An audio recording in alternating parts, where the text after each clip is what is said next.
دنیا کی نہیں آخرت کی فکر کریں، کیونکہ دنیا تو صرف دھوکہ ہے اور آخرت ہی وفا ہے۔ پتہ ہے محبت کیا ہے؟ بندہ بار بار رب کی نافرمانیاں کرتا ہے، لیکن وہ ایک ہی توبہ میں بندے کو معاف کر دیتا ہے۔ وہاں جانا چھوڑ دیں جہاں آپ کو بے وفائی ملے، رب کی بارگاہ میں جائیں جہاں سے صرف وفا ملے۔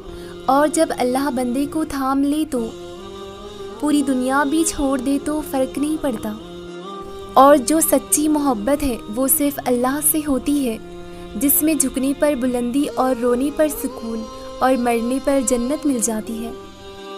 قرآن اللہ کی کتاب ہے، اور جس کا ایمان اللہ کی کتاب پر ہوگا اور اس پر عمل کرتا ہوگا، جنت میں بھی وہی داخل ہوگا۔ یا اللہ ہمیں دنیا کی گرمی برداشت کرنے کی طاقت نہیں، ہماری جہنم کی آگ سے حفاظت کرنا، آمین۔